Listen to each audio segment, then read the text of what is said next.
I'm here with Jennifer and Brian Gangaware. Thanks for joining us on the show.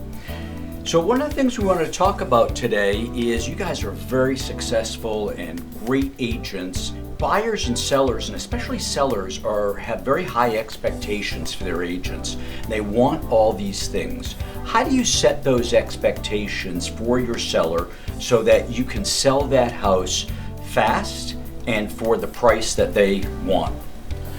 I think the biggest challenge we have in managing their expectations right now is revolving around a lot of the information that's available online that just a few years ago wasn't there. You know, we see the client who comes to us and tells us what they want to list their home for because they saw their Zestimate is the most frequently referenced one. I think that's a big part of it, is just slowing them down and correcting some of the information that they found online. So when a seller contacts you to sell their house, what do you do to prepare when you go in to that listing appointment to get them ready to sell their house? So if we get a call from a client that wants us to come over, one thing we're doing is we're canvassing what the area sales are doing, what's going on in the last few months. We're also getting from them, what have they done to the property? Because even if you're in a community and even if you're in townhomes, you might have done some upgrades or some modifications to a property that maybe another one of your neighbors hasn't done. So we need all of those improvements, whether it was repairs or improvements, and quality of materials to distinguish their house from somebody else's. And that comes up a lot of times. Sometimes we hear that agents say, well, you know, if you really want to get the best out of this house, you should redo the bathrooms or redo the kitchen first. What's your experience with that? Is it worth doing that? Almost never.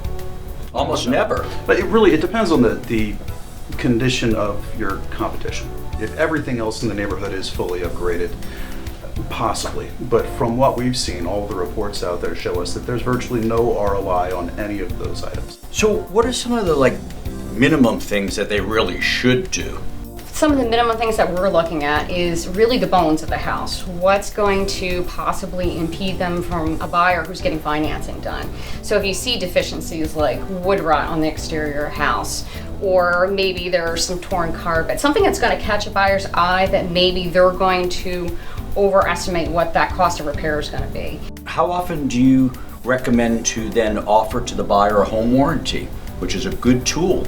Well, for us, we normally don't state to offer a home warranty right off the bat because it really depends on the buyer that's coming in. A home warranty might not check off the box. And there you're just giving money up that maybe you could offer something else. So why offer money up that you don't need to? How do you deal with those sellers that have those high expectations? Sometimes they're unrealistic ones, to get them back down to a more realistic number so that house will sell and not sit on the market for 6 months. The way we like to start the process is a little bit different.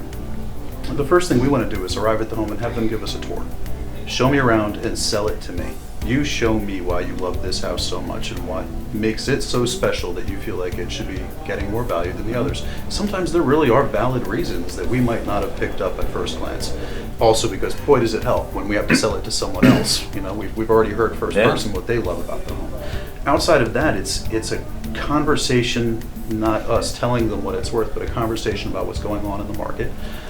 We're not averse to testing the market. We've had a pretty good track record in setting records in the neighborhoods that we've worked in like that, but we will make pretty clear expectations when the price is considerably above market, that there's going to be a timeline that we're going to stick to.